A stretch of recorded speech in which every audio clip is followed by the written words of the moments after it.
Hi guys! Again and again, thank you so much for watching. Welcome back to Lovely Seafarer Vlogs.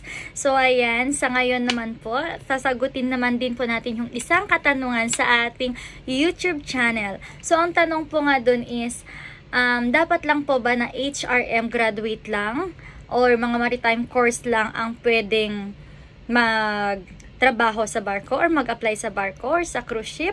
Ang sagot po, agad-agad, hindi. Okay? So may natapos man na HRM or hindi ka man nakapagtapos ng HRM or maritime course, yung mga pangsiman na yan, it's okay, okay? Kasi nga po dito sa cruise ship, lalo na sa cruise ship, mga madam, mga bossing, pag nag-apply tayo dito sa cruise ship, madaming position yan, okay? Maraming department.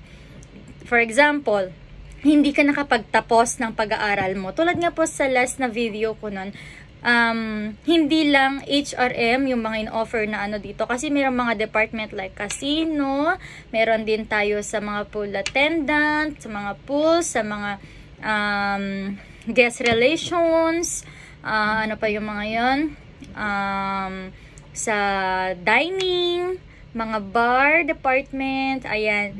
Tapos sa hotel, kung meron kayong experience na receptionist, ayan, meron din dito. Tapos, basta mga more on guest service, ayan. Merong mga ganon. And then, ang kagandahan din yan, meron din tayo dito mga bossing, mga madam, na i-offer na mga iba pa. Hindi lang pang deck or pang deck department or whatsoever. Ang kailangan mo lang talaga work experience. Okay? Basta work experience ang puhunan natin dito dahil doon sila magbe-base. And then, dito nga din po pala, meron tayong spa. Okay? May spa. Meron din silang mga massage therapist, mga ganyan. Kasi may mga salon, may mga ano dito. Tapos, ito pang kagandahan, may mga seller. So, kung sales lady ka, ang mga ano mo dyan, talagang pinuhunan mo dyan na experience mo, pwedeng-pwede mo yun magamit. Okay? Dahil nga po sa cruise ship, malaking barko yan. Kaya kailangan dyan talaga ng mga tao. Meron nga din dito mga engineer, may technician, may sa nag-ayos ng mga ref, mga aircon, mga ganyan lahat. May carpenter nga din po, 'di ba? So kompleto talaga siya. Kompleto ang mga department dito. Okay? So lalo na din dito kasi malaki tong barko na nasampahan natin ngayon, no? So talagang malaki. The more na malaki, mas kailangan ng madaming tao. Kasi nga po kailangan may mga mag-aayos talaga in case na may mga masira na mga machines or whatsoever, ganyan. Tapos may mga supervisor, mga ganyan din. Basta ang kailangan nyo lang po talaga work experience, okay? Tapos, sa mga nagtanong dyan kung paano, kung wala siyang natapos, hindi nakapagtapos ng pag-aaral, okay lang, as long as meron ka maipapakita na Certificate of Employment, nakapag-aral ka man, nakapagtapos ka man o hindi, pero napakadami mong work experience. Ibig sabihin, dun sila magbe-base. Okay? Pwedeng-pwede ka pa rin mag-apply. May mga nakilala ako dito, matatanda na sila nung nakapag-apply sila. Actually, meron ding teacher. May teacher din na license na siya na teacher.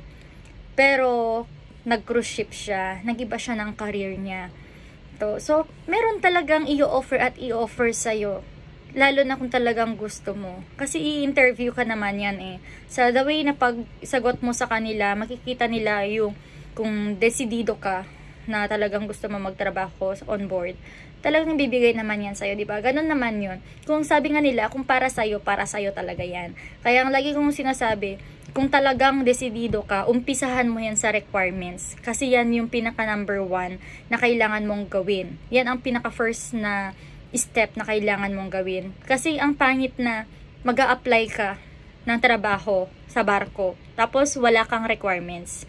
Kulang-kulang.